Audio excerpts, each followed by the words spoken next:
Hey friends, tonight we're drifting back to ancient Egypt, a place where the sun lingers too long, the river never sleeps, and history wears the scent of lotus and dust, a time when gods might pass you in the marketplace. Scribes argued over star names, and most of daily life unfolded under the watchful eyes of stone statues older than memory. So, before you settle in, take a moment to tap that little like button and subscribe, but only if you truly enjoy these slow journeys. Let me know in the comments where you're listening from and what time it is. It's always fascinating to see our little Nile flotilla stretching across the world.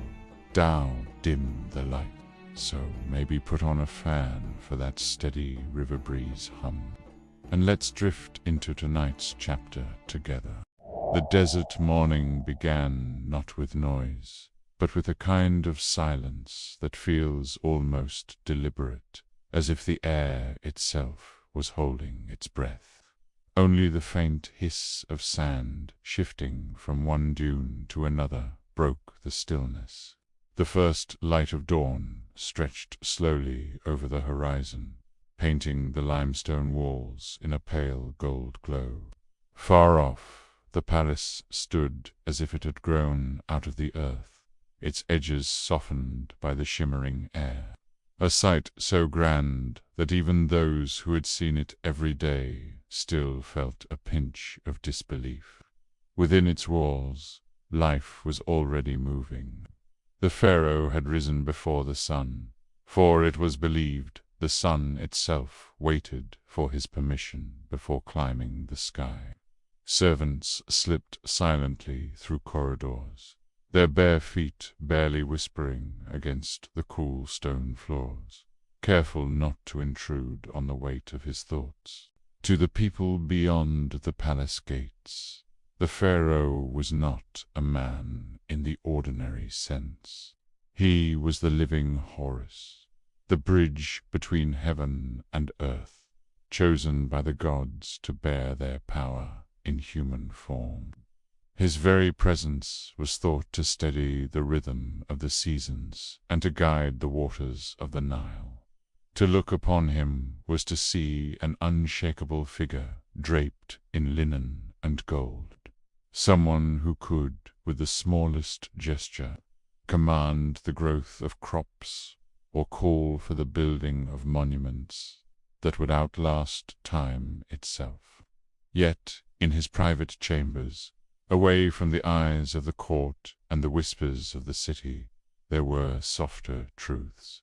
The faint stiffness in his limbs each morning, the quiet ache in his hands, from years of holding the crook and flail, and the way the crown sometimes felt less like a symbol of power and more like a stone pressing down on his brow. Each day began with the ritual of cleansing, a ceremony as old as the kingdom itself. The water was drawn from the Nile before sunrise, carried in jars by attendants who had walked barefoot to avoid offending the sacred river. The priests believed that water taken before the light touched its surface still carried the purity of night, free from the day's dust and mortal troubles. The pharaoh would stand as attendants poured it over his body in slow streams, the coolness waking him fully, the scent of crushed lotus blossoms drifting upward from the basin. Sacred oils followed, massaged into his skin with practiced hands, their touch firm but never hurried. At the edges of the chamber, priests murmured prayers in voices so low they seemed meant for the gods alone. Dressing the pharaoh was another ritual in itself. The choice of regalia was never casual. Some mornings called for the white crown of Upper Egypt, others the red crown of Lower Egypt, and on days of great ceremony both would be worn in turn. each carrying centuries of meaning. The Nena's headdress, striped in gold and blue, was fitted over his brow so perfectly it seemed part of him. The crook and flail, symbols of kingship and shepherding, were placed in his hands, their weight deceptively light yet heavy with the memory of countless rulers who had held them before. Each layer of linen was wrapped and folded with precision, not merely to cover the body, but to transform the man into the living God the people expected to see.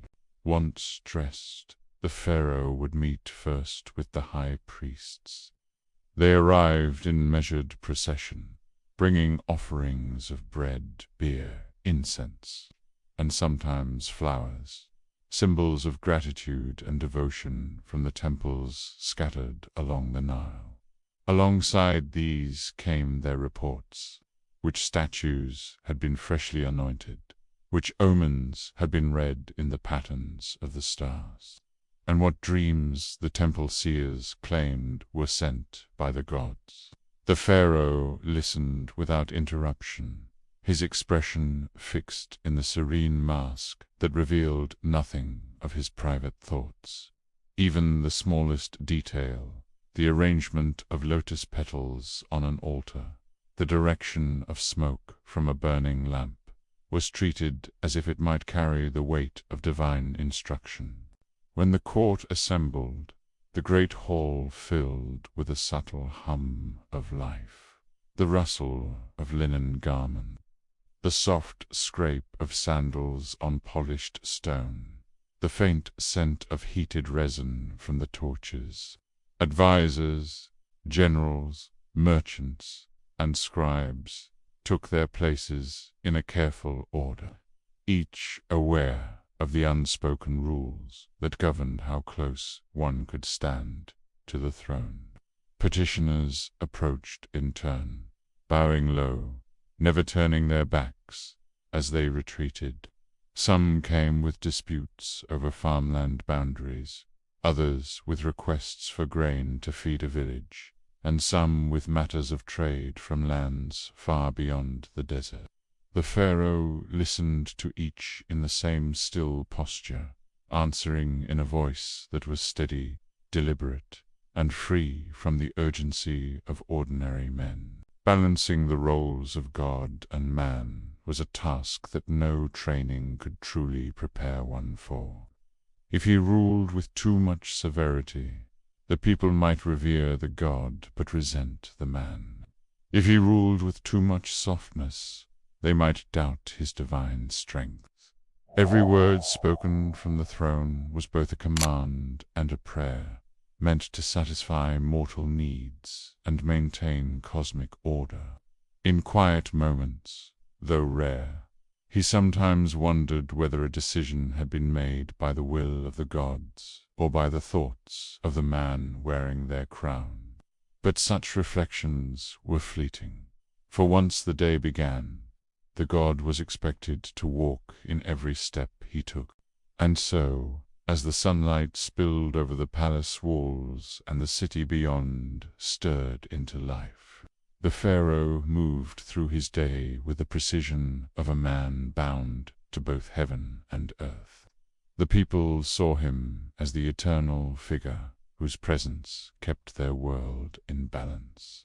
Few imagined that beneath the linen, the gold, and the perfect posture stood a man who, in the rare stillness of morning, might long for the freedom to walk along the river banks unseen, just another soul beneath the endless Egyptian sky. The palace, though built of stone thicker than a man's height and older than the memory of most who served in it, was never truly silent.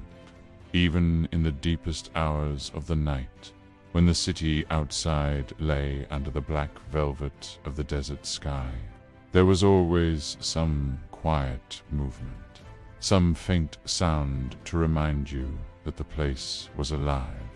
It was a living creature made of walls, courtyards, and corridors, breathing in whispers and footsteps, Even when the air was still and the torches burned low, the palace remained awake. Long, echoing hallways stretched in every direction like the veins of a giant, carrying the lifeblood of the pharaoh's rule. The servants, the guards, the priests, the scribes, each moving with a purpose that did not end with daylight in some distant room. The soft scrape of a reed pen on papyrus marked the careful recording of grain shipments or temple offerings. In another, the muted thump of bread dough being kneaded floated faintly through the air, the work beginning long before sunrise. The palace was not a place where night meant rest. It was a place where night meant preparation. The kitchens, always warm from their great clay ovens, never went cold. At any hour, someone was coaxing a fire back to life, feeding it with bundles of dry reeds, so that the first loaves of morning bread would be ready when the sun touched the horizon. The smell of baking mingled with other scents, stewed herbs, cooling in bronze pots, honey thickening over a low flame, the faint saltiness of fish brought from the river earlier in the day. Somewhere, a small argument would flare between two kitchen boys over who had taken the last good knife. But even these disagreements stayed quiet, swallowed by the thick stone walls. Guards patrolled the outer walls in measured steps, the sound of leather sandals against the flagstones a steady rhythm, almost like the slow beating of a drum. They carried spears tipped with bronze that caught the faint light of the moon, and their eyes scanned the gardens, the gates, the shadows beneath the arches. No one expected an attack. The pharaoh's palace was the safest place in all the kingdom, but the act of watching, of keeping the rhythm, was as important as the watch itself. A guard who stopped walking would feel as though the palace itself had noticed the stillness and disapproved.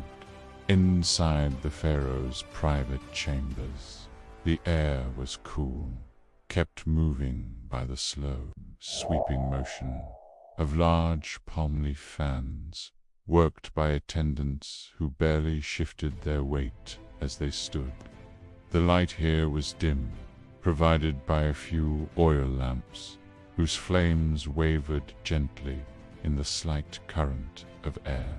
A thin veil of incense smoke curled upwards in soft threads, its scent chosen to please the gods and ward away whatever restless spirits might wander in the hours before dawn. The pharaoh slept on a raised bed of carved wood, but sleep in such a place was never entirely private. Someone was always present, a servant, a guard, a priest, ensuring that even in dreams, the God-King was never alone. The scribes sat cross-legged just beyond the chamber doors, their scrolls unrolled across their knees. They wrote with precision, recording the events of the previous day, or preparing lists for the next. A scribe might pause to rub his eyes, glance at the flicker of torchlight along the wall, and then bend again to his work. The scratching of the reed pen was soft, but in the quiet of the night it sounded as loud as a river flowing.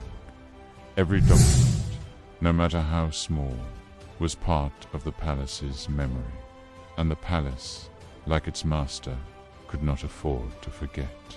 In the courtyards, where the moonlight fell in silver sheets across the stone, gardeners moved as though in a dream. They trimmed the leaves of potted palms, gathered fallen blossoms from the paths, and checked the small pools that mirrored the stars above.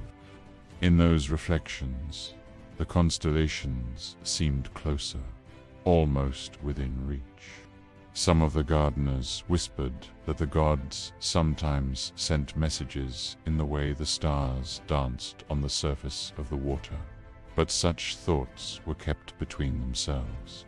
It was not wise to suggest that one might understand the gods better than the priests did. There was a rhythm to all this, a slow, looping pulse that carried the palace from night into day and back again, without ever truly pausing. The same corridors were swept, the same lamps refilled, the same prayers murmured under the same breath of incense. This repetition was not a burden, but a kind of safety. For the servants, it was proof that life continued as it should. For the priests, it was a reminder that the gods were being honored. For the guards, it was reassurance that no shadow had slipped where it did not belong. And so the palace existed in a state between wakefulness and slumber, caught in its own endless cycle. Outside, the world might sleep under the stars, but within these walls, time was a circle without beginning or end. The pharaoh's reign was measured not just in years or monuments, but in this constant, unbroken hum of activity, the steady heartbeat of a kingdom that refused to rest. The palace could not close its eyes, for the god-king's power could not sleep. And when the first pale light of dawn finally touched the highest stones, it was not the start of a new day, but simply another turn of the wheel. It is difficult to imagine Egypt without the Nile. Without it, there would be nothing but an expanse of sand, a horizon of beige, and a heat so constant it feels like time itself has stopped. But the Nile was not just a river. It was the giver of life, the gentle artery that pulsed through the body of the land. Its waters rose and fell with a rhythm so dependable that entire generations never questioned its loyalty. They simply lived by it, planting when it told them to plant, harvesting when it told them to harvest, and waiting when it told them to wait. The pharaoh might have worn the crown, but in truth, the river was the real ruler. Every year, without fail, the Nile would flood. The people called this the inundation, and they spoke of it as if it were a kindly guest arriving at the same time each year. It came slowly, but with certainty, spreading its dark, silty water across the land. The farmers knew better than to resist it. This was not a flood to fear. This was a gift. When the waters receded, they left behind a soft black soil, so rich that crops could grow as if coaxed by invisible hands. Wheat, barley, flax, all of it rooted easily, as though the ground itself wanted to be useful. The Nile did not just bring water. It brought the possibility of civilization. Without it, there would be no fields, no bread, no beer, and probably no stories like this one. Be still, the Nile could be moody. There were years when the floods came too high, swallowing entire villages as if the river had grown impatient with human arrangements. And there were years when the waters barely rose, leaving the fields thirsty and the people anxious. The priests claimed they could predict the river's moods by watching the stars and reading messages from the gods. But whether those predictions were divine wisdom or just educated guessing is a matter best left to the listener. Either way, the pharaoh listened to them carefully. because controlling the Nile's narrative was almost as important as controlling the Nile itself. The river was not just for farming. It was the highway of Egypt, the silver road upon which goods, messages, and gossip traveled. Boats moved along it like beads on a string, some small and clumsy, others grand and ceremonial, with bright sails that caught the sun like giant golden leaves. Fishermen knew its quieter eddies, where the fish were patient enough to be caught. Traders used it to bring cedar wood from far-off lands, fragrant oils, and curious trinkets no one really needed but everyone wanted. And of course, soldiers used it, because no part of life, not even the gentle Nile, was free from the shadow of politics. Life along the banks moved to the river's unhurried rhythm. Mornings began with the sound of water lapping against moored boats, with the smell of damp reeds, and with the sight of farmers leading oxen toward the fields. Children played at the edges, splashing in the shallows, their laughter mingling with the calls of ibis birds. The river was patient with them, at least most of the time. There were stories told late at night of crocodiles that waited in the reeds for those who strayed too far. But these stories were told in the same way one warns a child not to wander into the desert. They were half caution, half tradition. The Nile was also a place of quiet rituals. Women washed linen along its banks, beating the cloth against smooth stones in a slow, rhythmic way that seemed to echo the heartbeat of the water itself. Men knelt in the shallows to rinse their tools. Priests drew water in carefully crafted jars, carrying it to the temples where it was sprinkled over offerings to the gods. The act was simple, but it bound the people together. Everyone, from the lowest farmer to the pharaoh himself, owed something to the Nile, and though no one could command it, they could honor it. That, perhaps, was the secret to its loyalty. By night, the river turned silver under the moon. The heat loosened its grip, and the breeze that slid along the water felt like a rare kindness. Lanterns on passing boats glowed softly, their light rippling across the surface. Somewhere in the darkness, a fisherman would pull in his last catch of the day. Somewhere else, a barge carrying grain would drift toward a distant town. And somewhere, perhaps in the palace, the pharaoh might look out from a high balcony, knowing that his power rested not only on his crown or his armies, but on this quiet, patient river. If you think about it, the Nile was not just feeding Egypt, it was feeding time itself. Its waters had flowed before the first pyramid was built, before the first pharaoh was crowned, before even the idea of Egypt had taken root. And it would continue to flow long after one pharaoh was replaced by another, long after the names of kings and queens had been worn away by wind and sand. The Nile had no need for monuments. Its monument was the green strip of life it carved through the desert, year after year, century after century, without asking for thanks. The temple grounds were never truly empty.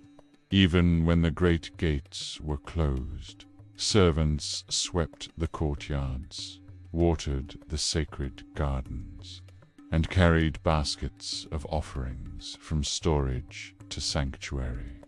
There were stables for the temple donkeys, sheds for storing papyrus, and little side rooms where scribes sat cross-legged for hours, recording everything from the number of jars of honey received that week to which farmer had brought them.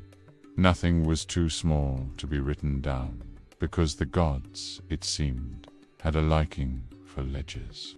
Around the outer walls, pilgrims sometimes waited in the shade, hoping for a glimpse of a procession, or perhaps a blessing from a priest who had a spare moment. These pilgrims brought with them whatever they could: a carved wooden figurine, a loaf of barley bread, a handful of dates. The priests accepted each gift with the same solemn nod, no matter how modest. After all, the gods did not judge by size or price, though it certainly helped if the offering was more appealing than the last. The temples were also places of healing, in quiet chambers, far from the echoing main halls. Patients would lie on mats, breathing in the incense smoke, while priests whispered prayers and touched their foreheads with oils. Some were given charms to wear, small amulets shaped like the eye of Horus or a tiny scarab. Whether these cured illness or simply gave comfort, no one questioned. If you left the temple feeling better, it was taken as proof that the gods had intervened. For the young novices training to become priests, life was a long apprenticeship of memorizing chants, learning the order of rituals, and practicing the delicate art of walking slowly without appearing to be in any particular hurry. They copied sacred texts until their fingers cramped, shaved their heads more often than seemed strictly necessary, and learned that there was no such thing as a short ceremony. By the time they were ready to take full duties, they moved with the same measured stillness as their elders, as though the years had quietly reshaped them. The architecture itself seemed to encourage slowness. Steps were broad and shallow, hallways stretched for what felt like entire seasons, and every doorway led to another doorway, until you weren't entirely sure if you were inside or outside anymore. Light filtered through narrow slits high in the walls, catching in the drifting smoke and making the air shimmer. Even sound behaved differently. A single cough might echo for a surprising length of time before vanishing. During the great festivals, the temples came alive with color. Bright banners hung from the walls, musicians lined the processional ways, and the scent of roasting meat carried far beyond the temple gates. Priests in their best linen carried sacred statues on heavy wooden frames, swaying gently in time to the drums. The crowds pressed forward, hoping to touch the hem of a priest's garment, or at least catch a scattering of petals thrown into the air. It was loud by temple standards, which meant it was still slower, gentler, and more orderly than almost any other gathering in Egypt. After the festivals, the temple returned to its steady rhythm, as if nothing had happened. Offerings were brought in, counted, and stored. The priests returned to their bathing and shaving, their quiet chanting, their measured steps. The people returned to their fields and workshops, comforted by the thought that the gods had been honored once more, and that the balance of things would hold, at least until the next festival came. Even the passing of generations barely touched the temples. One priest grew old and was replaced by another, but the chant he taught would be the same chant his own teacher had once taught him. The buildings might be repaired, but never changed. The gods were, by their nature, eternal And so the places that served them were not meant to move with the times. The world outside might shift, but within the walls it was always the same hour, the same day, the same act being repeated in an endless loop. Some visitors found this timelessness strange, even unsettling. But to the Egyptians, it was the very point. The gods had shaped the world at the beginning, and every carefully measured step, every whispered prayer, every plume of incense was a way of reminding them to keep it as it was. If the rituals ever stopped, who could say what might happen? Perhaps the sun would forget to rise. Perhaps the Nile would refuse to flood. Perhaps the statues would open their eyes and find the world untidy. And so the temples endured, massive, still, uncertain. The priests moved through their chambers like shadows cast by the same sun that had risen over these stones for centuries. The air remained heavy with incense. The walls remained covered in scenes of offerings, victories, and endless blessings. And the rituals, those slow, steady, unchanging rituals went on, not because the gods demanded them, but because the people could not imagine a world without them. Tao. And when the last candle guttered in the evening breeze, the temple doors closed with a sound that seemed to echo for hours. Somewhere in the darkness, a final prayer drifted upward like smoke, joining the countless others spoken over centuries. Outside, the streets were already quiet, the Nile moving in its steady, endless way.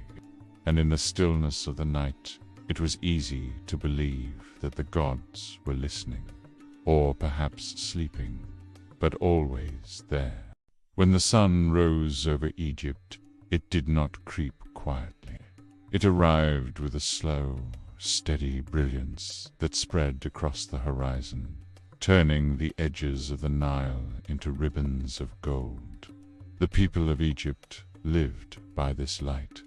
Their lives were measured not by clocks or chimes, but by the deep, dependable rhythm of the sun.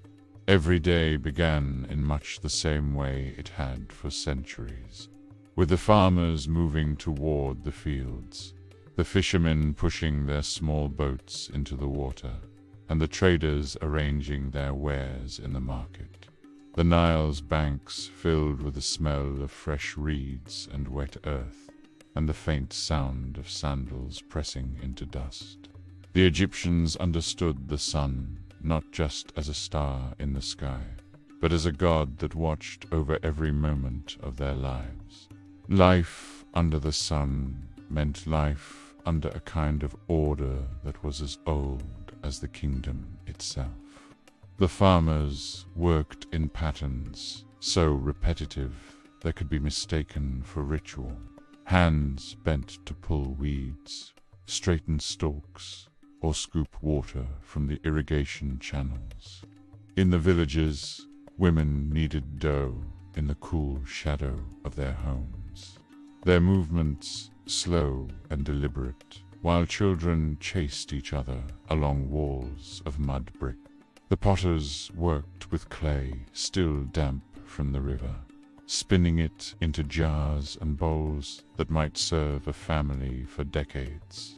Even in the smallest details, there was a sense of continuity, as if each Egyptian knew that their daily labor was part of something far larger than themselves, something that stretched both backward into the past and forward into an unseen future.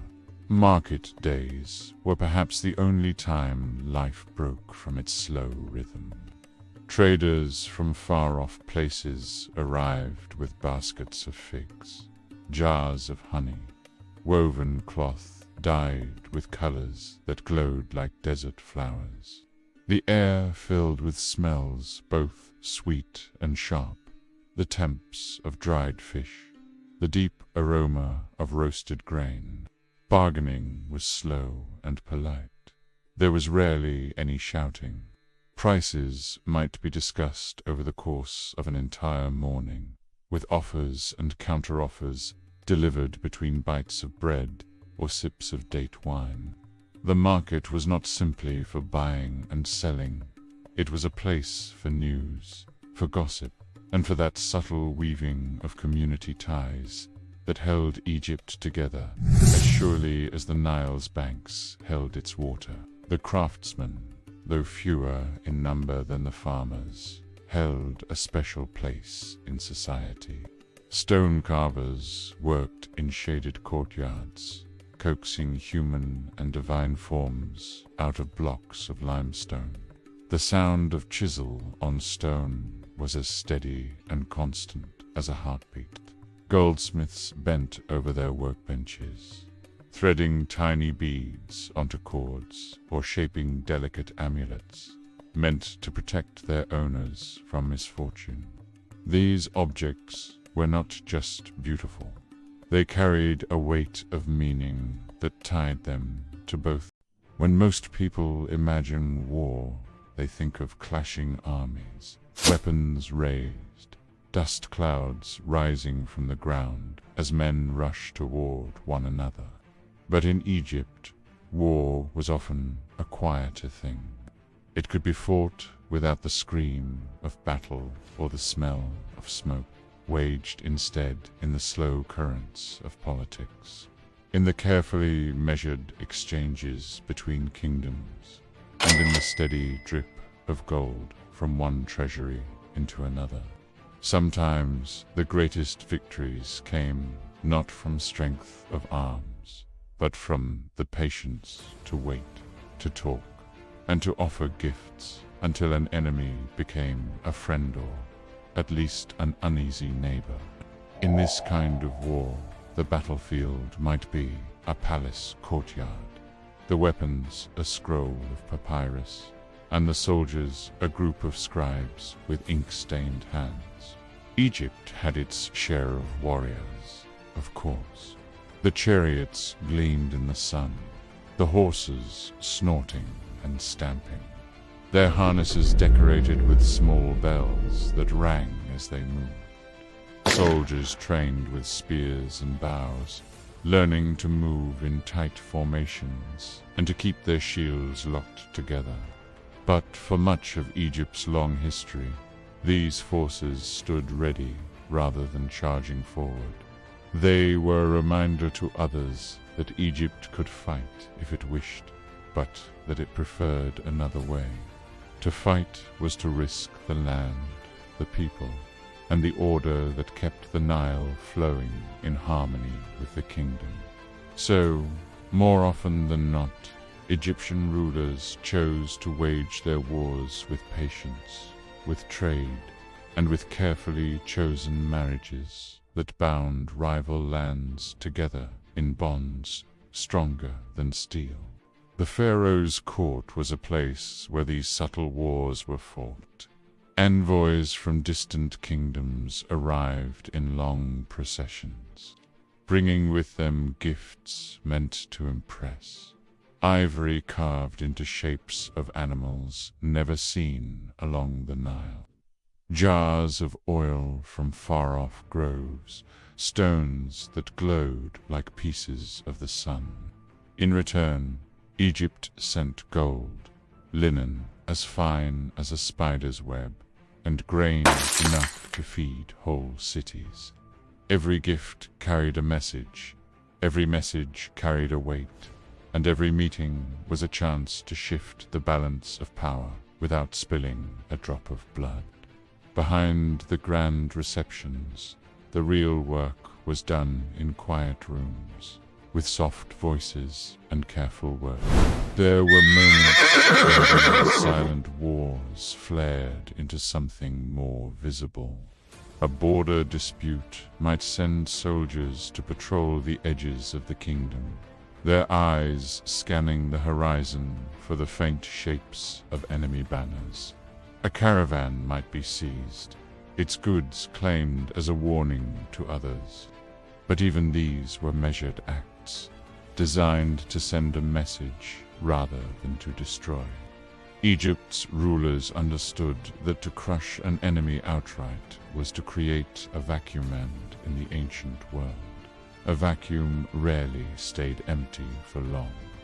Better to weaken a rival just enough to remind them of their place, and to let them remain as a buffer between Egypt and the chaos that lay beyond.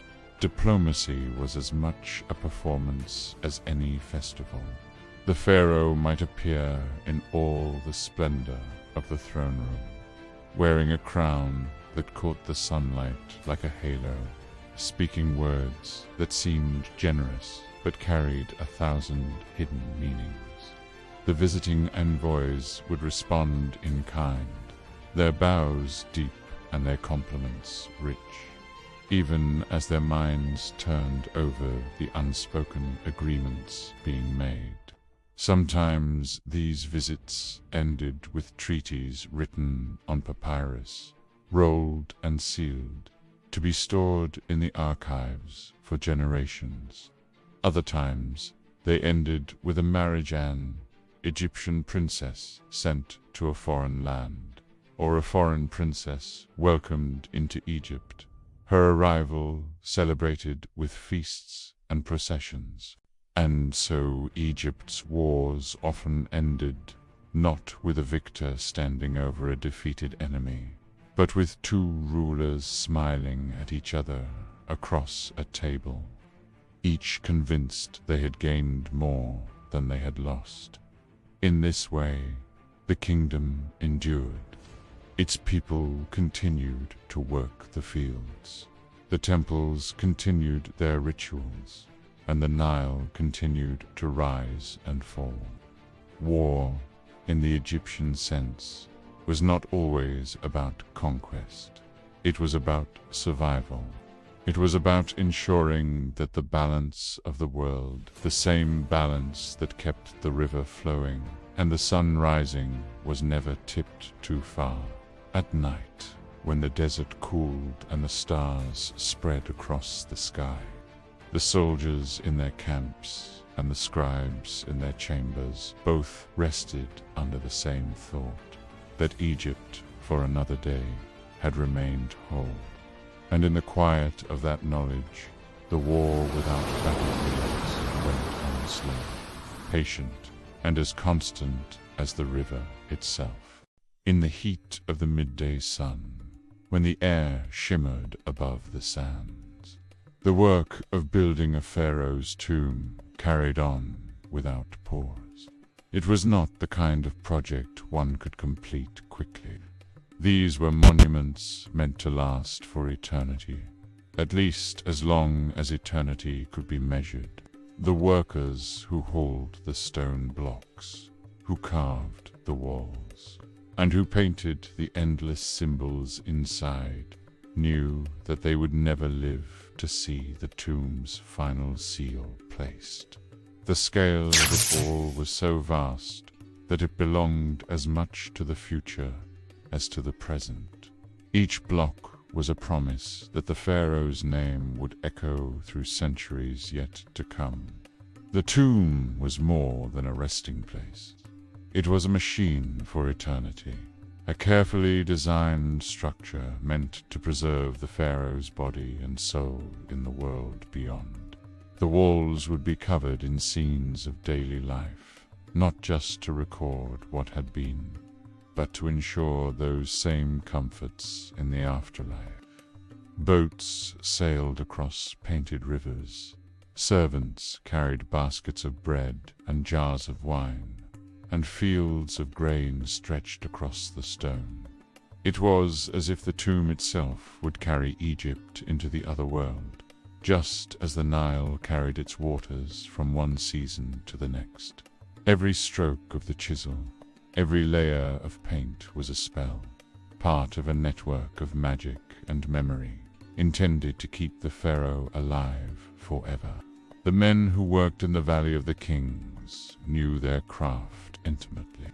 They lived in small, guarded villages, away from the main cities, and their skills were passed from father to son. One man might spend his entire life carving nothing but the smooth, precise curves of hieroglyphs. Another might spend decades mixing the perfect shade of blue to depict the heavens on a tomb's ceiling. They worked in flickering torchlight, their tools ringing softly in the stone corridors, their shadows dancing on walls that would not see sunlight again once the tomb was sealed. To them, the pharaoh's immortality was not an abstract idea. It was the very reason they rose each morning, the thread that tied their lives to the heartbeat of Egypt itself. Gold flowed into the tomb as freely as stone. Masks, jewelry, chests, and statues were made with a level of detail so fine that it seemed almost wasteful for them to be buried away. Yet, in the mind of the Egyptians, it was no waste at all. These were not offerings to be admired by the living. They were tools, companions, and protection for the journey beyond death. The pharaoh would not enter the afterlife as a mere shade. He would go as a king, attended by symbols of his power, wealth, and divine favor. Every item placed within those walls told the next world that here lay a ruler not to be ignored.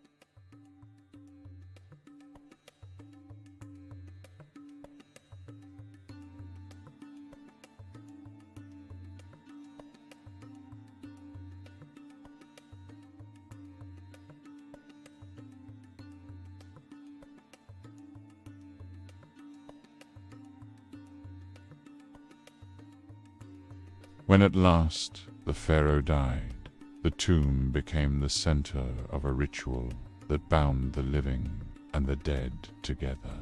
Priests performed the opening of the mouth ceremony, giving breath and speech to the preserved body. Processions wound through the desert, carrying the coffin along paths lined with mourners. And then, in the stillness of the final moment, the great stone door was rolled into place. The air inside the tomb was sealed off from the world of the living, and the pharaoh's eternity began. Outside, the sand shifted in the wind. Inside, the painted walls waited in the quiet, their colors vivid, their scenes untouched. Centuries would pass. Dynasties would rise and fall. The names of kings would be forgotten by the living, their palaces reduced to ruins. But deep beneath the rock, the tomb would endure. It was never just a grave. It was a statement, a challenge to time itself. And in its silence, it carried the same message as the river, the temples, and the stone monuments above ground, that Egypt was built not just for the moment, but for all the moments yet to come. There came a time, as there always does in every great civilization, when the temples that had once rung with chants and the scent of incense began to fall quiet. The gods of Egypt, who had for so long been treated as the unseen rulers of the land, still stood in their stone and gold forms. But the voices that once called to them began to fade. It was not sudden. Such things rarely are. At first, the festivals still took place, though with fewer offerings, fewer priests to carry the sacred images, fewer people lining the streets. The great processions became smaller, the feasts less lavish. The gods themselves, silent as they had always been, offered no protest. The Nile still rose and fell, the sun still crossed the sky, and so it was easy to believe that perhaps the old ways could continue as they were, just a little thinner, a little quieter. The silence did not mean abandonment, at least not in the eyes of those who remained faithful. Priests still tended the sacred fires in certain temples, still washed and clothed the statues of the gods each morning, still spoke the ancient words. But the crowds were smaller, and the younger generations no longer learned the long hymns by heart. A temple that once needed 100 attendants might now have 10. The massive gates still opened each morning, but fewer eyes looked up at them in awe. To walk through the colonnades was to feel a strange emptiness, as though the air itself had grown thin, carrying with it the weight of centuries. Outside the temple walls, the world was changing. Foreign rulers came, bringing their own gods, their own customs, their own languages. Egypt, which had once shaped the beliefs of its people with an unshakable hand, now found itself blending, bending, and in some places breaking. Some of the new rulers honored the Egyptian gods alongside their own, placing offerings before statues of Horus or Isis as a gesture of respect. Others ignored them entirely, letting temples crumble or turning them into storehouses and granaries. The gods, unchanging, simply remained where they were, watching as their dominion faded like the colors on a sunlit wall. For those who had spent their lives in service to the divine, this quiet decline must have been difficult to watch. A priest who had spent decades memorizing the sacred rituals might now perform them for an almost empty hall. The offerings of bread and beer that once filled the temple's storehouses might now barely cover the altar. Even the great festivals, which had once filled the air with music, laughter, and the scent of roasting meat, became muted affairs, with no more than a handful of participants. It was a soft fading, like the slow dimming of a lamp's flame, until one could not quite tell the moment when true darkness arrived. And yet, even in the fading light, there was a kind of dignity. The temples still stood, their stone carved with the stories of creation, the battles of gods, the journeys of the dead. The hieroglyphs still caught the slanting light of the setting sun, and the statues still gazed with the same calm, unblinking eyes. For those who still came, farmers offering grain, mothers bringing amulets for their children, merchants asking for protection before a long journey. The gods had not gone anywhere. The silence was not absence. It was endurance, a stillness that had always been there, waiting for those who chose to listen. In the end, the gods did not fall in the way a wall collapses or a statue shatters. They simply stood in place as the people moved on.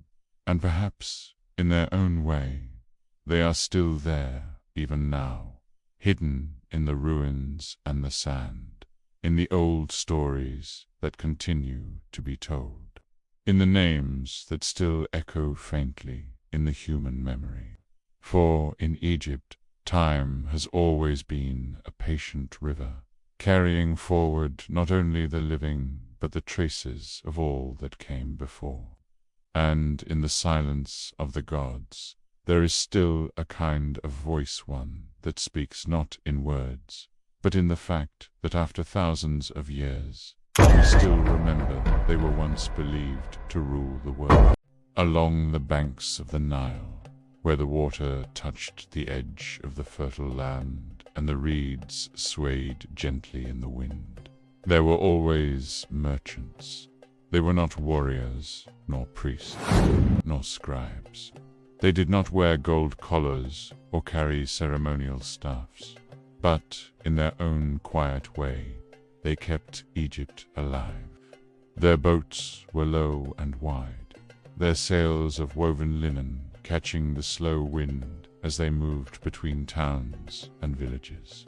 These were not the swift vessels of conquest or the ornate barges of royalty, but the steady, patient craft of those who knew that profit flowed at the pace of the river itself.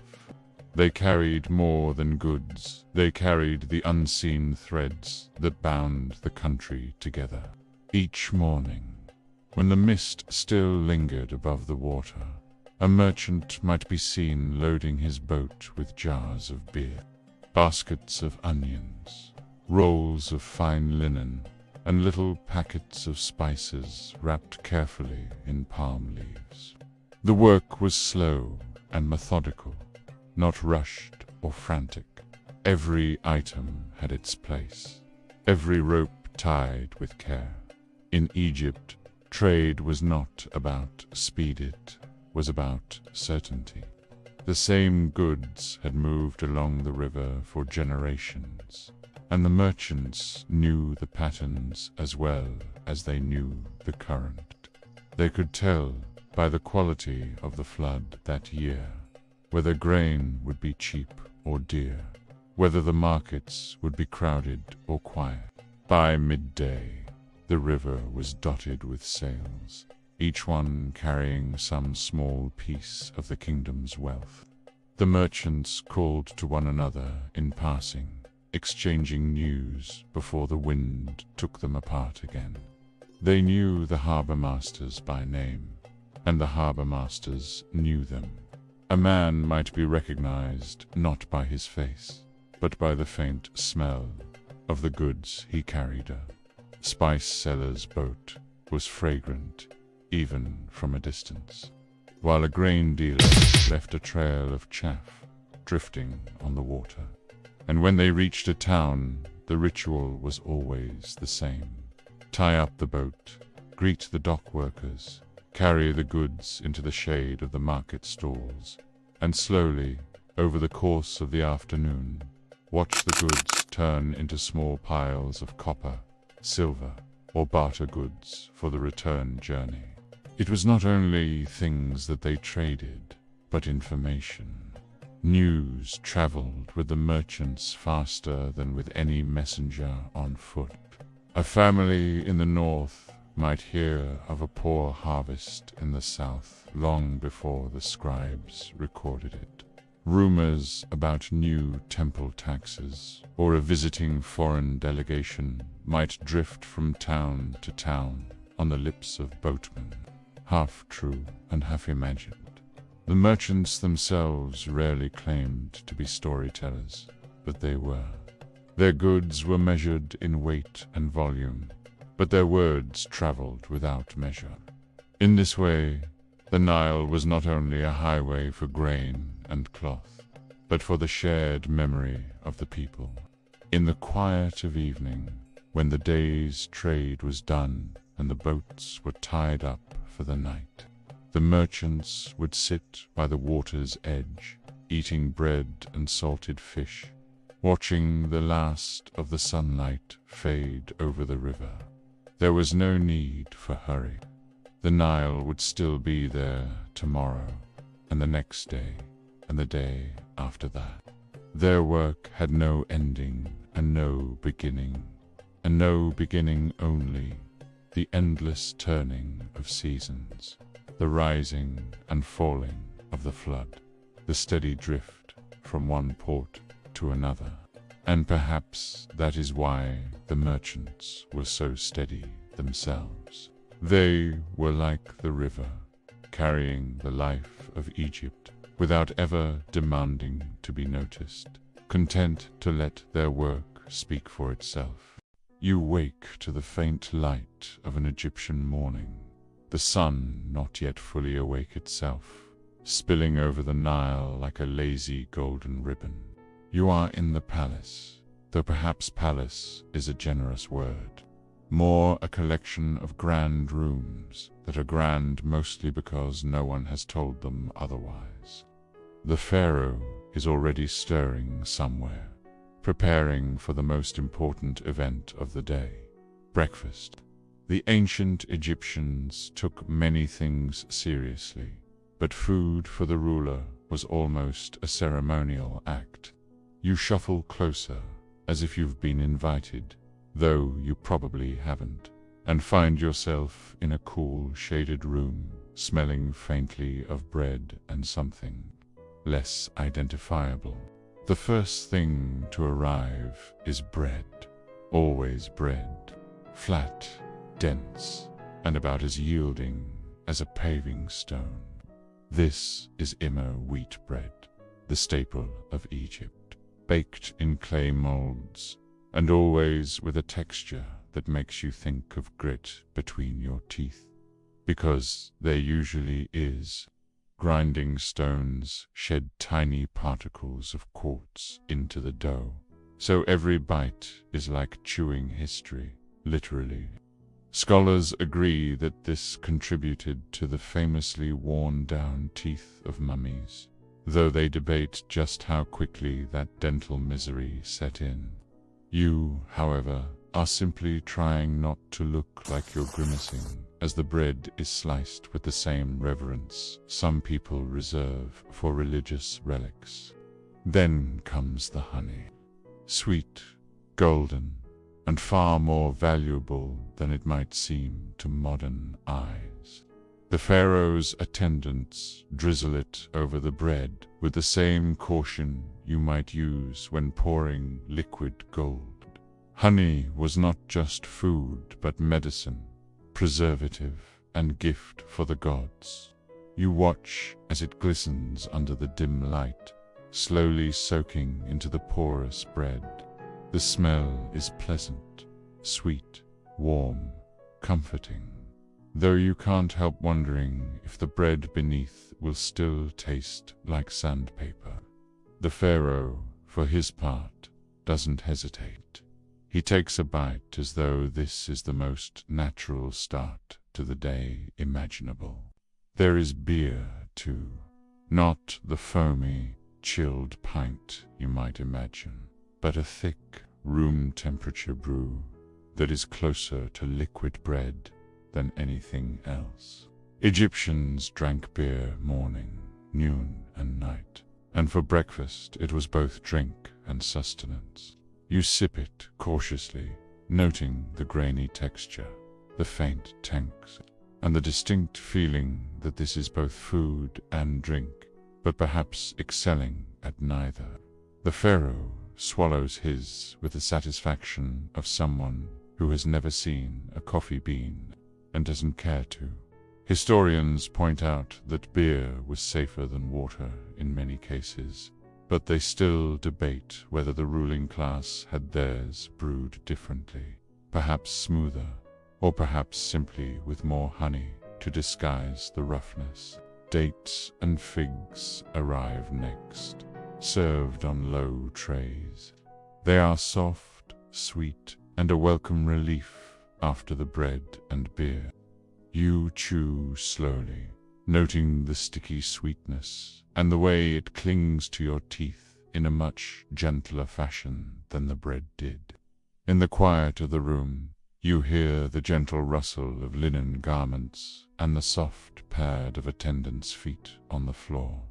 It is all very deliberate, very unhurried, as though even time itself has slowed to watch the pharaoh eat. The fruit, you suspect, is less about necessity and more about enjoyment.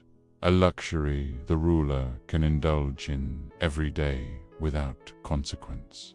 Occasionally, small bowls of lentils or beans are brought in, lightly seasoned with herbs. This is not every day's fare, but when it appears, it signals a certain prosperity. You notice the pharaoh lifting a spoon with all the solemnity of a priest lifting an offering. In a way, that's exactly what breakfast is. An offering to the body, which in turn must remain healthy enough to keep the entire kingdom in balance. You are reminded, faintly, of the Egyptian belief in mat, order, harmony, and balance, and you can't help but wonder if it applies equally to the arrangement of food on the pharaoh's plate. And then there are the oddities. Little bowls of what appear to be pickled vegetables, onions, or garlic cloves, pungent and sharp. You think of breakfast in your own life and struggle to recall a time when garlic featured so heavily before noon. Yet here it is, and the pharaoh seems to enjoy it. Garlic was believed to strengthen the body, protect against illness, and even ward off evil spirits. Scholars are divided on whether this belief was more symbolic than practical, but watching the ruler pop a clove into his mouth without flinching suggests he may simply have liked the taste. There is a certain calm to this meal, a rhythm to it. Bread, honey, beer, fruit, legumes, the occasional pungent surprise. Each is presented with quiet ceremony, and each is consumed without rush. You find yourself matching the pharaoh's pace, chewing slowly, pausing between sips, almost lulled into the same unhurried state. The sunlight inches further into the room, casting a warm glow on the low table. Outside, the Nile glitters faintly, and you can hear the distant sound of workers beginning their day. Their meals likely far simpler and faster than this royal affair. Propel. You wonder what it would be like to eat this way every morning, to have food arrive in careful sequence, to never worry about preparation, to believe, perhaps, that your very breakfast was part of the cosmic order. It is tempting, though you suspect the novelty would wear thin after the 100th loaf of sand-textured bread. Still, there is something hypnotic about the quiet routine, the way each item seems to hold a place in a grander pattern. Even the beer, thick and warm, starts to feel less strange and more like a staple you could grow accustomed to. By the time the last fig is eaten and the last drop of beer is gone, the pharaoh is ready to rise. Attendants clear the table with the same slow care they brought it in, as if breakfast were a ritual now complete. You stand too, feeling oddly full, yet strangely ready for nothing more than a nap. Perhaps that is the true secret of the pharaoh's breakfast. Not energy for the day, but a gentle push toward a life lived at a slower, more deliberate pace, where even the first meal of the day feels like an act of eternity. The palace stones have been holding the night's cool air, but the sun is already beginning to press down on them with slow, steady warmth. You can feel it in the corridors, a gentle heat that will, by midday, become something far less gentle. The pharaoh, however, will meet this day clean and refreshed, because it is time for the royal bath. This is not merely a matter of hygiene. It is a daily ritual, equal parts cleansing, ceremony, and quiet indulgence. You step into the bath chamber, a shaded room deep within the palace, where thick walls keep the heat at bay for just a little while longer. The space is lined with pale stone, worn smooth by centuries of attendance moving through it. There is no tub, as you might imagine in the modern sense, no steaming waters or marble steps, but rather a shallow, carved basin at the center, ready to hold water brought in from the Nile. The air is heavy with a faint smell of lotus and myrrh. Piped against one wall, low shelves hold an array of small jars, each filled with oils of different scents: frankincense, myrrh, cinnamon, lotus. The jars are arranged in a neat, precise line, their clay surfaces cool to the touch. These oils are not simply for fragrance. They are believed to preserve the skin, ward off disease, and please the gods themselves.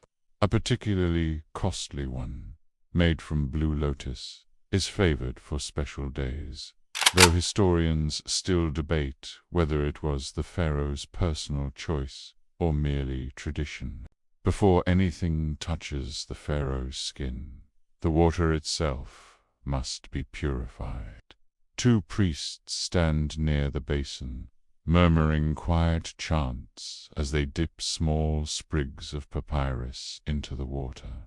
Their voices blend with the soft trickle as attendants pour fresh water from tall, narrow jugs, the sound echoing gently against the stone walls. You wonder how many mornings have begun exactly like this, perhaps countless, stretching back through generations. The first pour is over the hands. An attendant tilts a jug slowly, letting the water run over the pharaoh's fingers in a steady stream.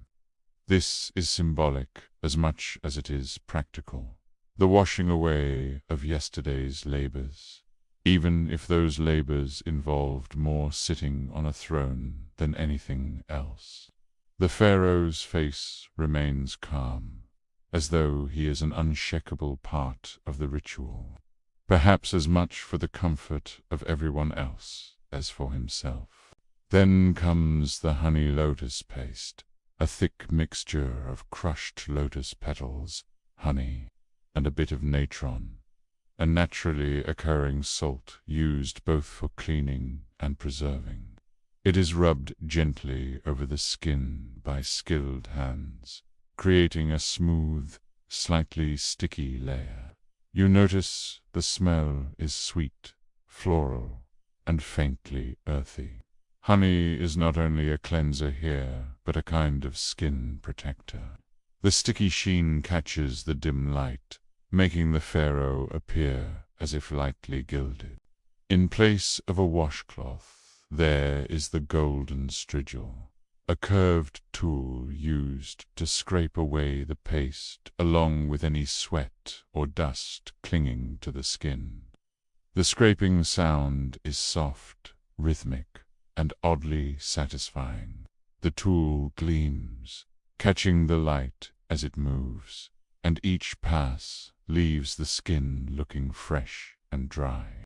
The strigil was a common bathing implement in various ancient cultures, but here it is a mark of status, crafted from gold, as befits a ruler. Palm fronds wave gently in the background, moved by two attendants standing just out of the way. The air shifts with each sweep, bringing in the faintest suggestion of a breeze.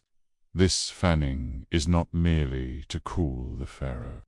It is part of the sensory ritual, the feeling of movement and comfort layered into the cleansing. You catch yourself leaning slightly toward the breeze without thinking. The attendants pause briefly to select a final scent. Today, it appears to be cinnamon oil, rich and warm, but not overpowering.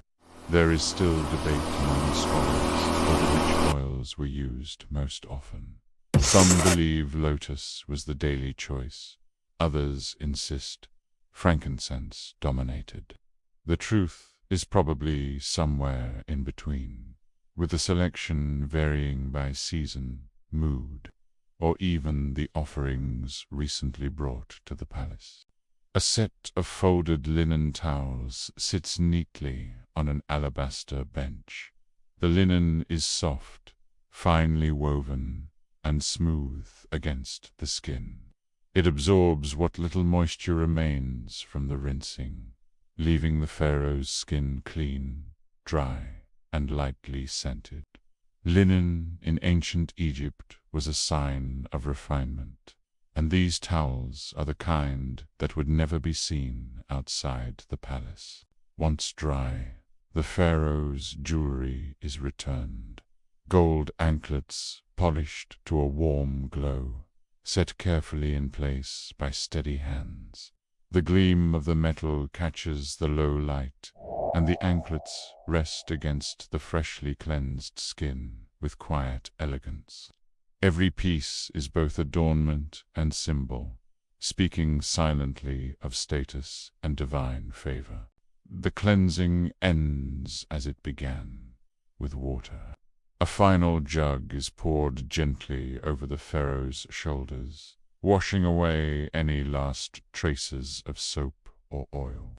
This is as much a symbolic seal as it is a rinse, marking the end of the ritual.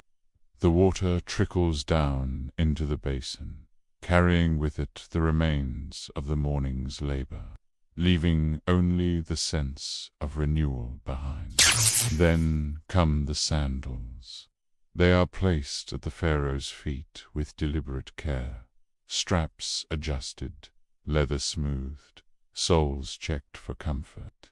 This moment, too, is part of the ceremony, a reminder that the ruler is now fully prepared to step into the duties of the day. Even footwear, in this context, feels like a sacred act. When it's over, the pharaoh stands, moving with the slow assurance of someone who has been restored to perfect readiness. The bath chamber is still cool, the air still faintly perfumed. But you know that outside the sun is climbing higher, and the day will soon be relentless. For now, though, the ruler walks out into the morning with clean skin, scented air trailing behind, and the quiet dignity of one who begins each day as a small act of eternity. The courtyard is warm, but still carries the softness of early morning light. Long shadows stretch between the columns, and a faint breeze passes through the open arches. It is here, in this stillness, that the first shapes begin to appear, sleek, silent, and perfectly unhurried. The palace cats are awake. They do not rush. They simply arrive, as though the courtyard itself belongs to them, and the humans are merely tolerated guests. In ancient Egypt, cats are not pets in the way you might think. They are sacred beings, believed to carry the grace and watchfulness of the goddess Bastet. This makes their presence in the palace more than ornamental. They are protectors, symbols of divine favor, and, perhaps, gentle reminders that the pharaoh shares his home with creatures who answer to no one.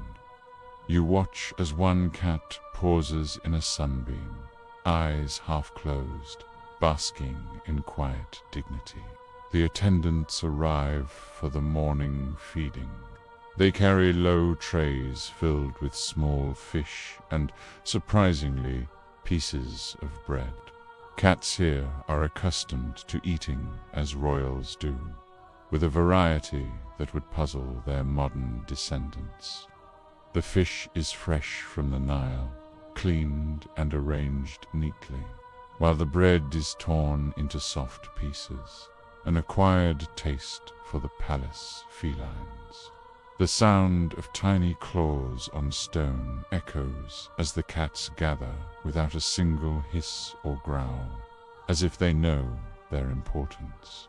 Then comes the honeyed milk, an unusual but treasured treat. The milk is warmed slightly and mixed with a small amount of honey, poured into shallow ceramic bowls decorated with painted lotus patterns. This, you learn, is not for every cat in Egypt, but here in the palace, indulgence is part of the daily rhythm.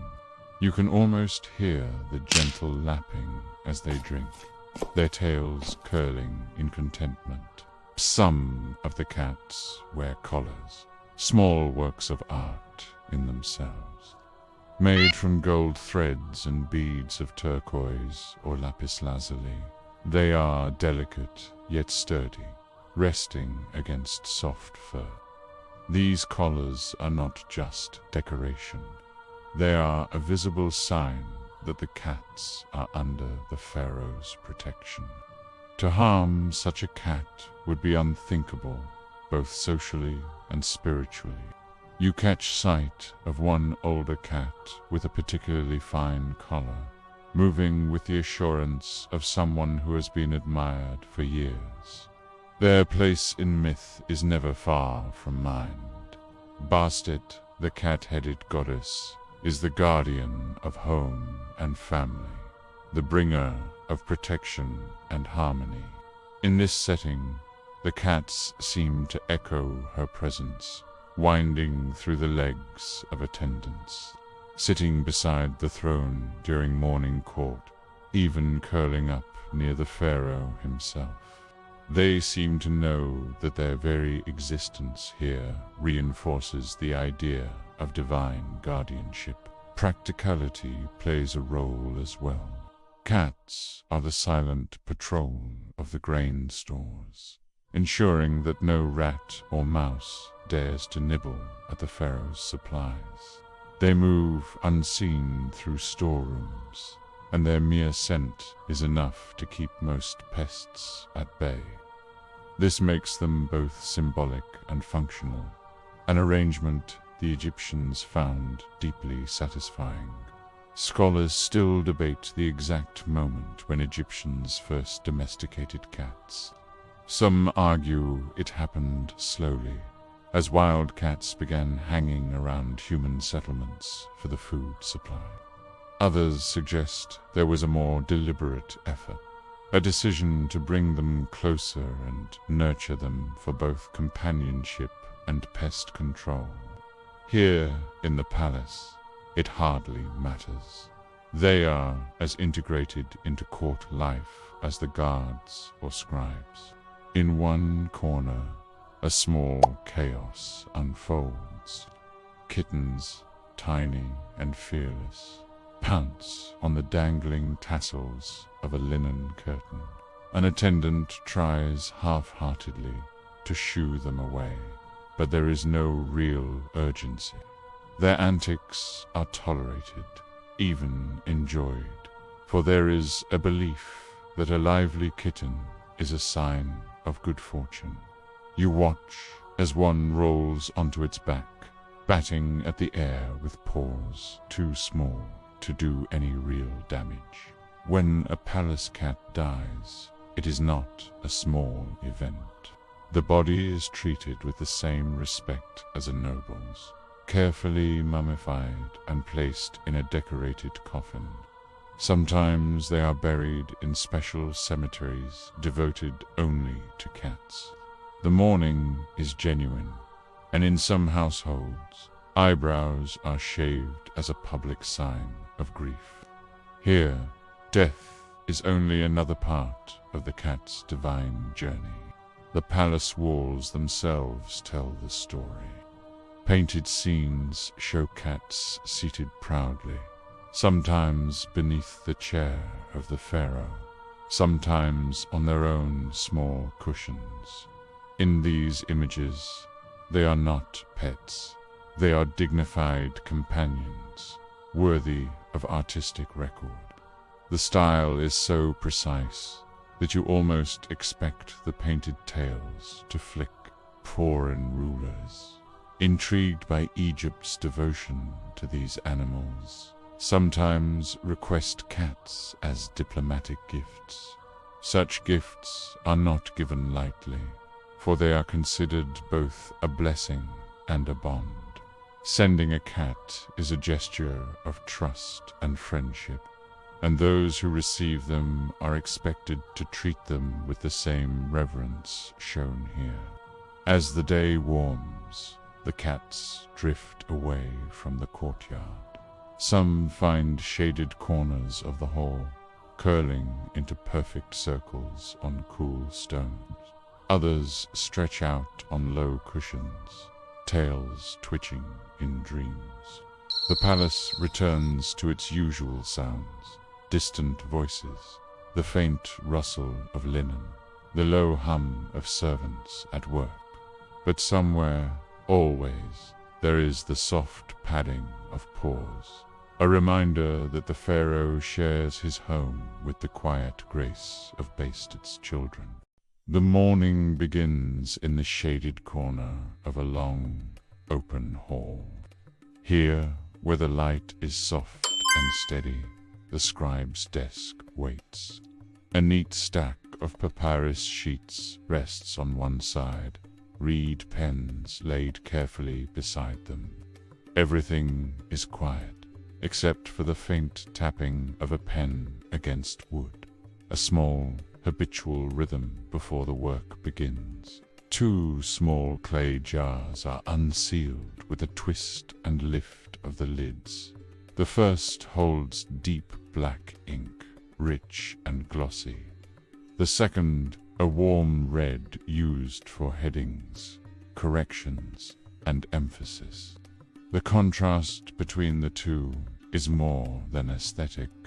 In Egyptian writing, red marks divine names, warnings, and beginnings. The black carries the body of the text, steady and unbroken, on a flat slab of stone. Pigments are ground by hand.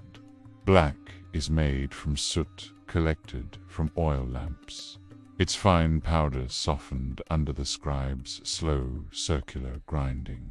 Red comes from ochre, a natural clay found in desert earth. The motions are unhurried, like kneading bread, the sound of stone against stone, a steady whisper in the room.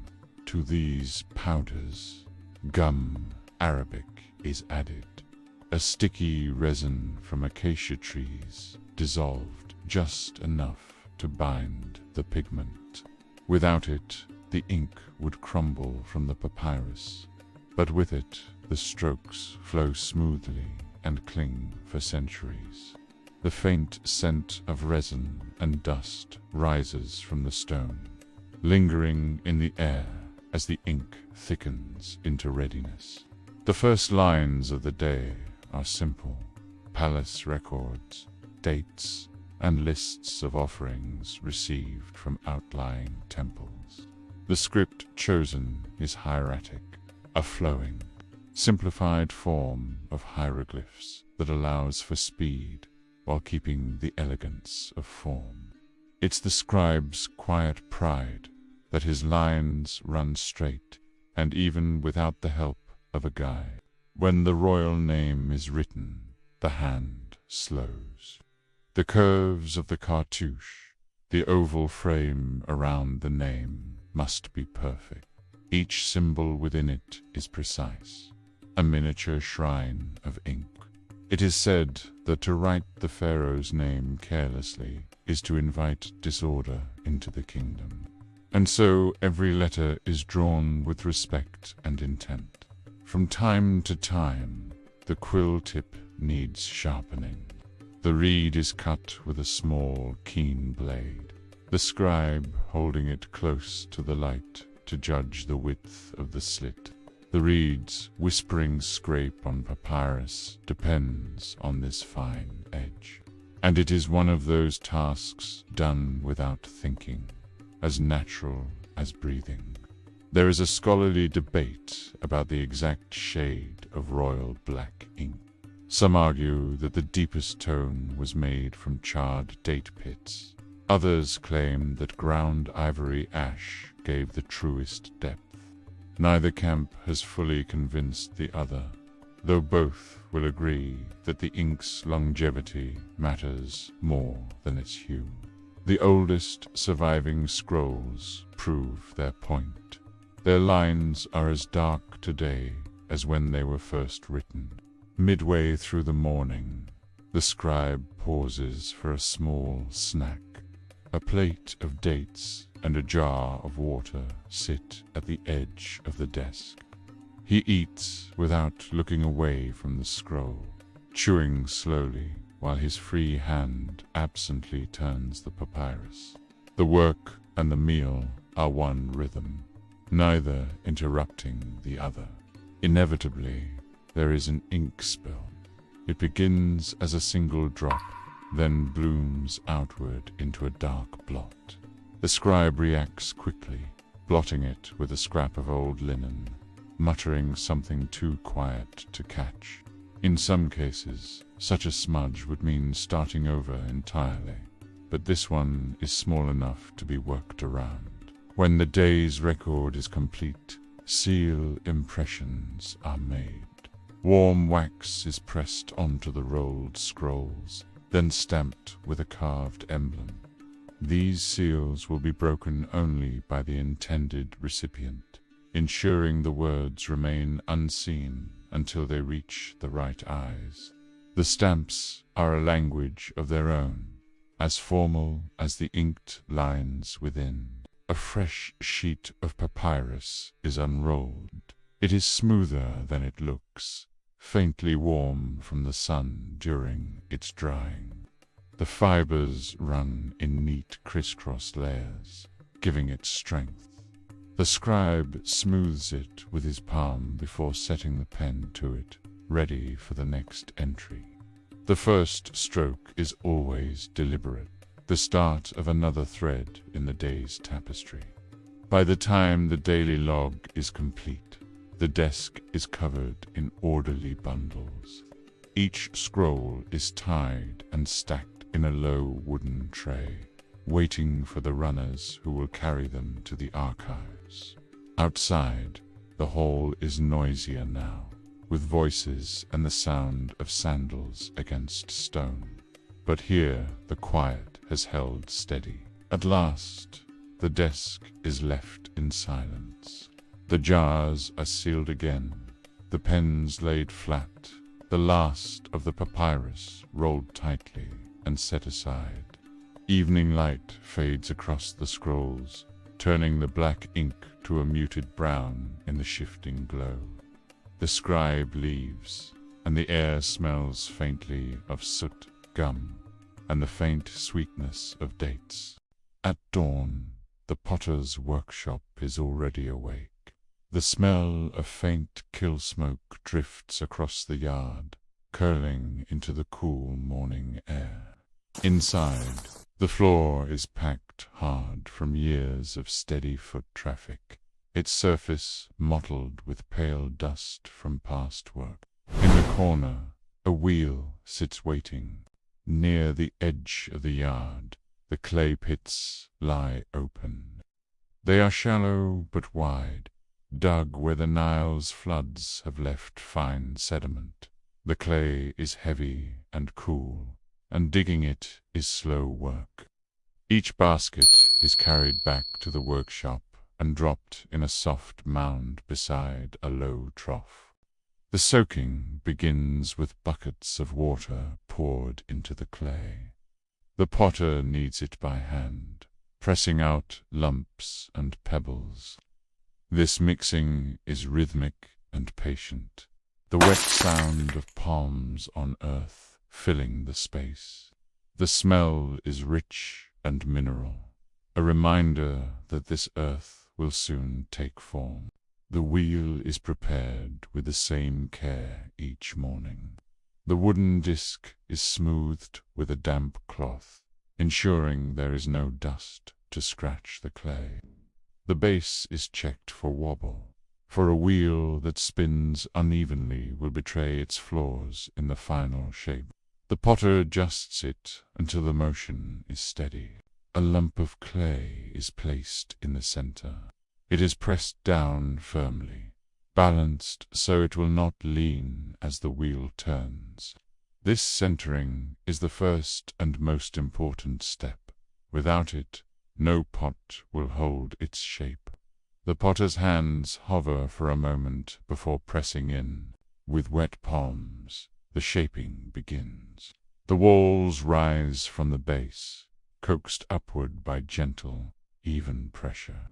The clay moves with the wheels turning, steady and unhurried, like water taking the shape of its vessel. Each rotation brings it closer to its final form. The wheel spins in a steady rhythm, powered by the potter's foot. The motion is constant, neither too fast nor too slow, the speed matching the potter's breathing. Over time, this rhythm becomes second nature. The wheels turn, and the potter's pulse keeping quiet company. Decorative ridges are added before the clay sets to firm. Fingers pinch and groove the surface, leaving marks that will catch light once the pot is fired. Some designs are practical, giving grip, while others are purely for beauty. The potter does not say which this will be. There is a scholarly debate about ancient Egyptian pottery styles. Some argue that form should always follow function, that a pot must first serve its purpose. Others insist that decoration is as essential as shape, for even the humblest jar might carry the dignity of its maker. Examples in museum cases quietly support both sides. A slip coating is applied next. This thin liquid clay is brushed over the pot's surface, sealing small pores and giving a smoother finish. It can be tinted with minerals for color, though in this workshop the slip is pale, letting the natural hue of the clay remain. The pot is set outside for the sun-drying stage. A row of pieces lines the wall, each catching gentle heat. They must dry slowly to avoid cracks, and so they sit in the shifting shade, their forms firming in the warmth of the day. When the sun begins to lower, the kiln is loaded. Pots are stacked carefully, with small gaps left for heat to move between them. The fire is lit, its first sparks catching in the dry wood. The kiln's enclosed belly begins to glow. At night, the fire's light leaks from the kiln vents. Orange flickers across the yard, casting shadows that move with the flames. The sound is a soft rushing, the heat building steadily until the clay begins to harden into stone. The potter watches for a time, then leaves it to its work. By morning, the pots are finished. They are unloaded with slow care, each ringing faintly when tapped. Their surfaces are smooth, their shapes held forever in the forms the wheel first gave them. Some will be sold in the market, others taken to the temple for offerings. When the day's work is done, the workshop falls quiet. The wheel is stopped, the tools washed and set aside. Clay dust lingers in the air, settling slowly over the benches.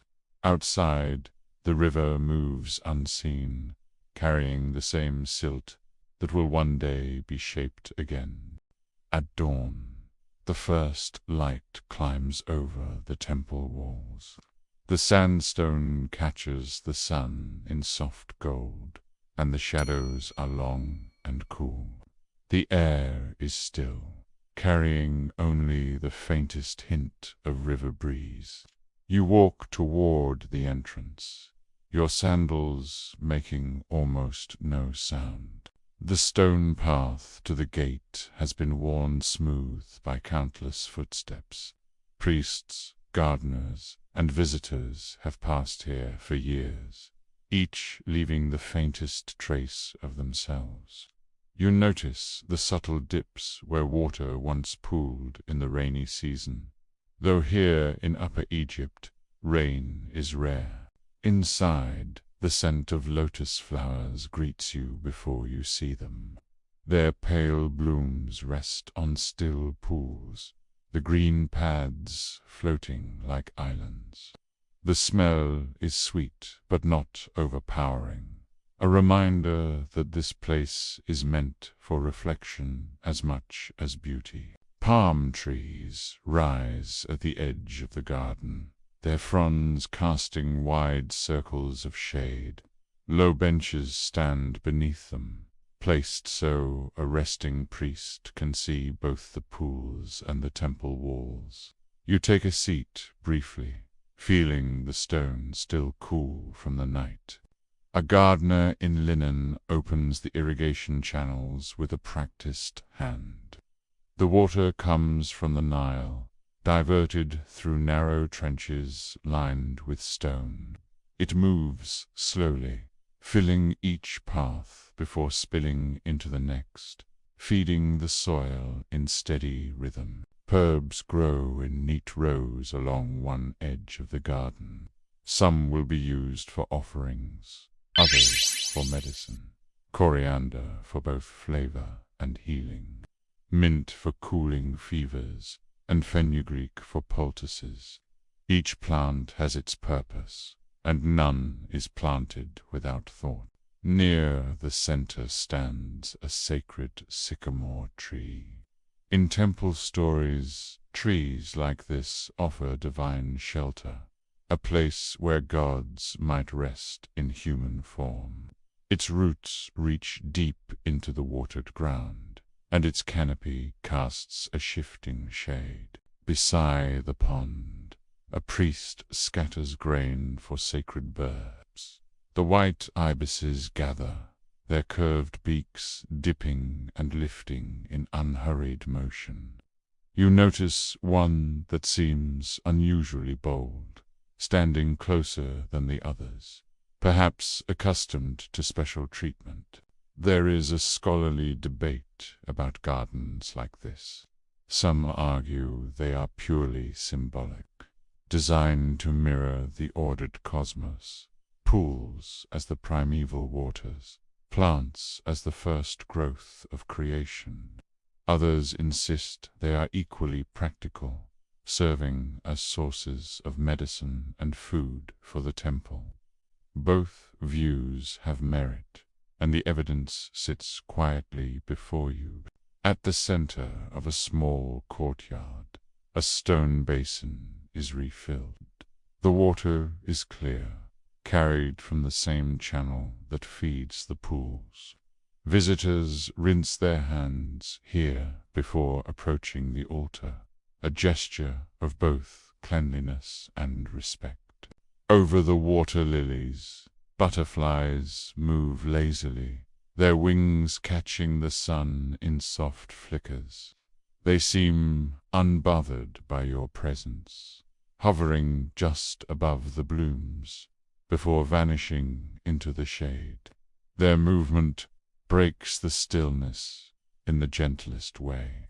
At the base of the sycamore, baskets of bread and figs are set down.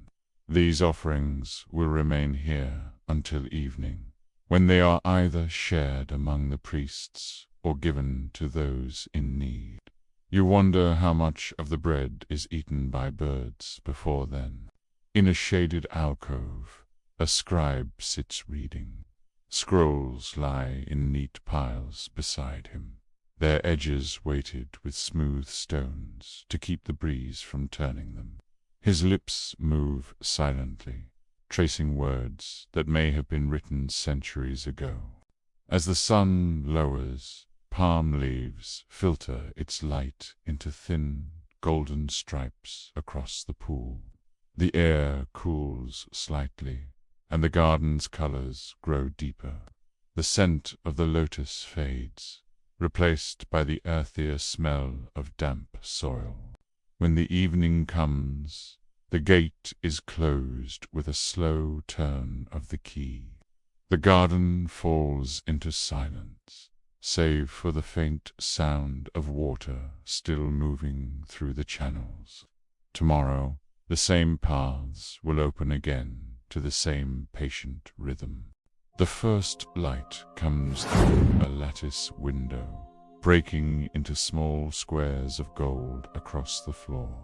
Dust motes drift in the beams, turning lazily as if they have nowhere to be. You stand for a moment at the doorway, listening to the faint hum of the waking temple below. Stone steps lead up to the chamber. The edges are worn smooth by centuries of sandals, and the center of each step has a slight dip. The climb is not steep, but the air grows warmer the higher you go. Inside, a low wooden desk waits in the center of the room. Its surface bears dark stains where ink has spilled over the years. Some marks so old they have blended into the wood's grain. A chair, carved simply, stands behind it. Fresh papyrus sheets lie in a neat stack to one side. They smell faintly of the river reeds from which they were made, a scent both earthy and sharp. You pick one up. The surface is smooth but slightly fibrous to the touch. 2 ink blocks rest on a small tray, carbon black for the main text, red ochre for headings and important words. Scribes once believed that color gave not just emphasis, but also a certain ceremonial power to the writing. Beside the ink, a bundle of reed pens has been freshly trimmed.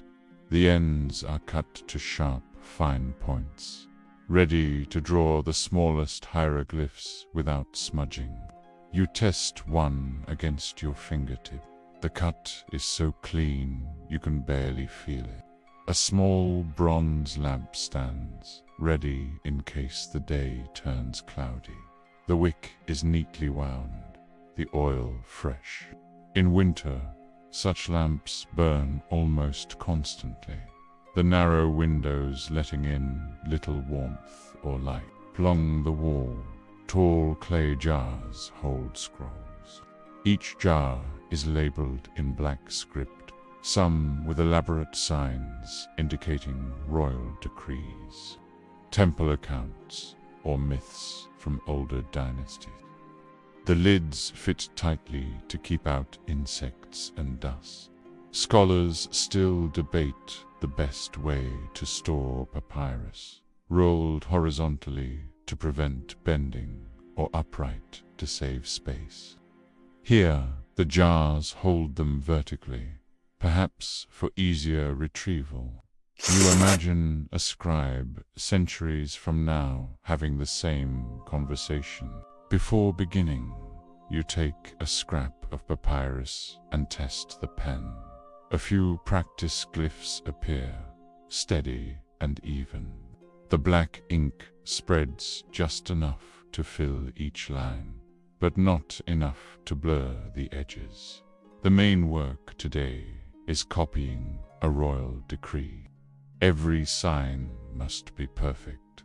One slip could change the meaning entirely. There is no rushing this task. The hand must match the mind in calm precision. Midway through, you pause for tea. The cup is sweetened with honey gathered from the temple's hives. The flavor is rich and floral, carrying hints of the same lotus blooms that open in the garden below. A knock comes at the door, and a messenger steps in. He carries a sealed letter, the the red wax bearing the official mark of a provincial governor. The seal is unbroken. Your hands will be the first to touch the words within. As evening nears, the bronze lamp is lit. The flame sends long shadows over the desk, pooling in the corners of the room. The light is warm, but it also draws the insects closer, tapping softly at the window screen. When the decree is complete, the scroll is tied with a strip of linen and placed gently in its jar. The day's work is done. Outside, the temple hum fades into the quiet of night, and the dust motes return to drifting in lamplight instead of sun. Shadows lengthen along the riverbank, the silhouettes of date palms stretching far across the still surface. The air has cooled since midday, carrying a faint scent of silt and crushed reeds. You pause, feeling the day loosen its grip. From the west, a soft breeze drifts in, rippling the water just enough to break the reflections. Somewhere upriver, a wooden sailboat turns slowly toward shore, its sail folding like a bird's wing at rest. Other boats follow their hulls, heavy with the day's catch. Fishermen lift baskets of tilapia and catfish, their silver scales catching the last light. The smell is sharp and fresh, mingling with the scent of drying nets. Near the shallows, waterbirds gather, herons and egrets stepping with precise care, stabbing at the water with sudden strikes. Their calls echo softly, blending with the hum of distant voices. A group of children stands knee-deep at the edge, skipping stones across the surface. Each throw sends rings widening in perfect circles, slowly swallowed by the current. Lotus flowers near the bank begin to close, their white petals folding gently. Ancient Egyptians once saw this as the river's way of preparing for night, a small mirror of the sun sinking below the horizon. A date seller calls out from his small stall. His voice carries clearly over the waterline, offering ripe fruit at a price that drops as the evening wears on. Not far away, two men sit in discussion over the cycles of the Nile floods. One insists the moon's phases hold sway. The other claims it is only the rains far to the south. The debate has no end tonight. At the dock, a priest in simple linen pours a libation, a small clay jar tipped to let water flow back into the Nile, a gesture of thanks and of hope for the next flood. Families spread red mats along the shore, ready to watch the sunset. Children nibble figs. Elders sit with arms around their knees, eyes fixed on the western horizon. The first stars appear, faint pinpricks in the fading blue. Their reflections tremble in the water, sometimes broken by the splash of a fish. From across the fields, a jackal's call drifts on the air. The sound is distant, but it raises the hairs on your arms just the same. Torches are lit along the dock, their orange glow flickering against the darkening river. Shadows leap and vanish with each gust of wind. A nightboat pushes off, its prow marked by a small lantern swinging gently. The oars dip and rise, leaving twin trails of ripples behind. The Nile exhales into darkness, its wide surface swallowing the day without a sound.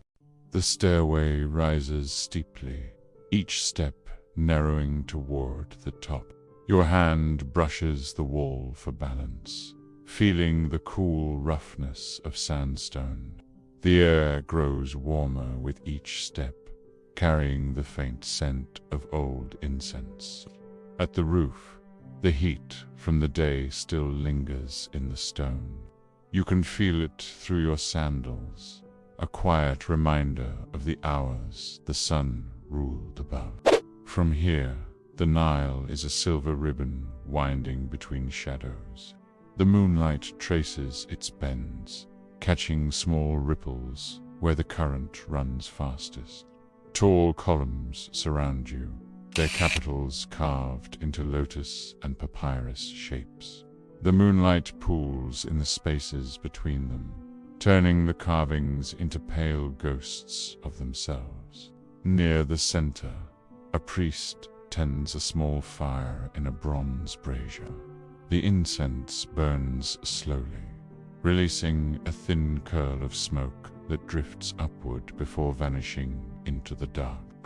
Beside the fire lies a stone slab holding offerings, dates, figs, and a small loaf of bread. The fruit glistens under the moon, tempting in its simplicity. A shallow bronze bowl of water sits at the edge of the roof. Its surface reflects the stars so clearly that for a moment you cannot tell which is sky and which is reflection. Two men stand nearby, locked in quiet debate over the proper names of the brightest stars. One favors the Greek titles learned from travelers. The other insists on the older Egyptian ones inscribed in temple records. A temple guard paces the perimeter. The tip of his spear catches the torchlight each time he turns. A small, bright flash in the night. From below, the faint thump of drums drifts up. Festival music, slow and steady. The sound feels older than the temple itself. An owl passes silently overhead, its wings brushing the air between the pylons. You watch it vanish into the shadows beyond the roof's edge. The night breeze is cooler now, carrying with it the soft scent of lotus from the gardens below. It stirs your robe just enough to remind you of the height. A scribe sits cross-legged in the corner, writing by the light of a single oil lamp. His notes are omens, drawn from the shapes of thin clouds passing in front of the moon. The lamp's flame sways once, then steadies, its light constant despite the shifting air. The scribe does not look up from his work. For a long moment, the roof falls silent. Only the whisper of the river far below breaks the stillness. A sound so soft it might be mistaken for the breath of the night itself. And so the night settles over the Nile, drawing its cool veil across stone and water alike. The torches burn lower, the voices fade, and the river carries on in its quiet rhythm, unhurried, eternal. You turn away, leaving the scene as it has been for centuries, knowing it will wait for you to return on another day. The streets are still dim when you arrive, the sky a pale gray above the rooftops. The smell of bread baking drifts from a corner stall, mingling with the sharper scent of fresh herbs laid out in shallow baskets. Merchants are just beginning to unpack their goods. You watch as bolts of linen are rolled open, catching the first hint of morning light. The threads are so fine you can almost see through them. A man selling fish fans away the flies with a branch of palm leaves. The silver scales glint in the gloom, each one reflecting a fragment of the waking world. A woman calls out prices for onions, her voice steady and practiced. The weight of her words seems to carry more certainty than the coins clinking in the buyer's pouch. From somewhere deeper in the market comes the clanging of a brass bell, a signal that the scribe is ready to record debts and transactions. His reed pen rests in a small pot of black ink waiting. A basket of pomegranates sits near the center aisle. Their skins are cracked just enough to reveal the red seeds inside, each one like a drop of sunset caught too soon. Near the eastern edge, a spice seller measures ground cinnamon into folded papyrus packets. The air near his stall is warm with the scent, and you feel your stomach stir. A stray cat wins between the tables, pausing only to sniff at a bowl of dates. She decides against it and slips away toward the bread stalls. Two men argue over the price of a jar of honey. One claims the bees were fed on lotus flowers. The other says this is an unnecessary embellishment meant to raise the price. A young boy weaves through the crowd with a tray of small clay oil lamps for sale. His smile is as practiced as any merchant's, but his sandals are worn thin. You pause near a table selling amulets, falcon heads, scarabs, tiny ankhs strung on cords. The seller assures you each one is blessed, though whether by priest or by rumor is left unclear. In the distance, a temple gong sounds once. The note hangs in the air, reminding the market that the day has officially begun. You take one last look at the bustle around you. The market is awake now, alive with color and sound, the stillness of dawn already forgotten. Above it all, the sky shifts from gray to pale gold, as though the sun itself has decided to join the trade.